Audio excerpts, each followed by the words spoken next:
Well, despite being a police officer for 18 years, I deeply sensed that there was something more that I was meant to be contributing in this world when a magazine article steered me to that purpose.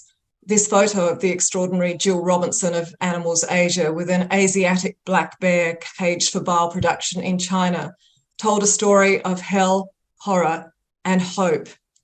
I instantly knew that, like Jill, I was here to protect the most vulnerable, those who cannot ring 000 or cry out for help.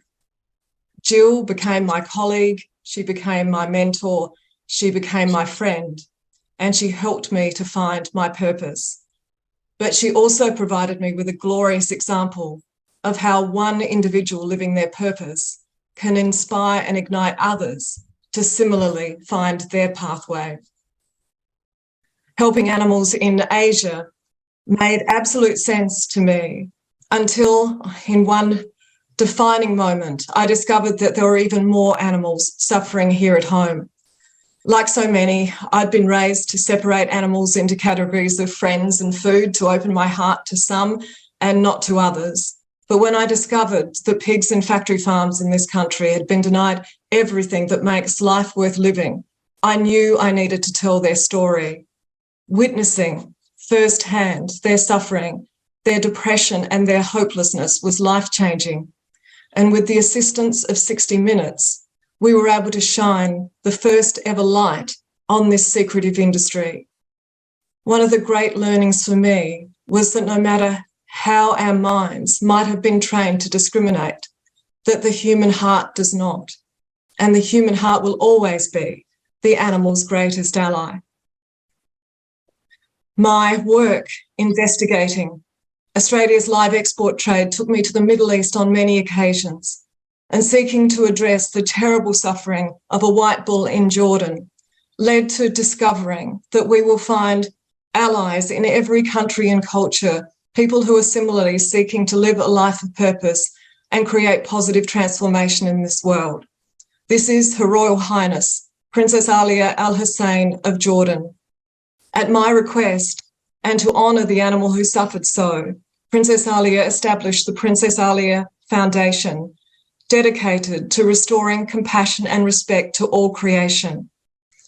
This rather unusual alliance between a princess and a former plod led to the introduction of pre-slaughter stunning in Jordan, and in the north of the country, in the beautiful mountainous area of Jerash, the establishment of the first ever sanctuary for former zoo animals, to give these animals back a life worth living. On behalf of Princess Alia, I had conducted an assessment of zoos in Jordan.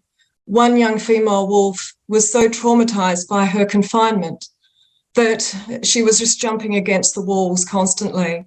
I had to leave Jordan that night, but before leaving her, I promised her that I would send help and that I would create for her a better life. Some 2 months later, I returned to Jordan and went to our rescue centre, and the worker said I could go in to take a photo of her, that she wouldn't come anywhere near me. What happened next was one of the most uplifting moments of my life. When I went into the enclosure, she saw me and she bounded towards me, initially scaring the living daylights out of me. And then she dropped on her back next to me, allowing me to stroke her stomach. That this terribly abused wolf had remembered me was so humbling and astonishing. She taught me in that one defining moment that kindness and compassion have the capacity to transmute suffering into healing and forgiveness. 2011 was a defining year in my life. The live cattle trade investigation in Indonesia led to a Four Corners program and somehow became the largest news story of the year. But there was a piece of vision that also created a defining moment in the lives of many Australians. That was of a beautiful brown steer who I filmed trembling violently as he watched his mates being slaughtered in an abattoir in Sumatra. Tommy, as he became known, created the opportunity or created the impetus for so many Australians to move to a plant-based diet, because in that moment of intimate connection with him, they all wanted to protect him from harm. Tommy helped us understand that they too fear death, that they too desire to live. And his legacy was us understanding our commonalities and his ongoing gift to us. You know, I included this photo of me at a public speaking tour, not only because it was a defining moment for me to wear a dress, but because it represents the journey that anyone who seeks to live a life of purpose can take. I can't tell you how many people have come up to me and said, I couldn't do what you do. And my answer is always the same: yes, you can.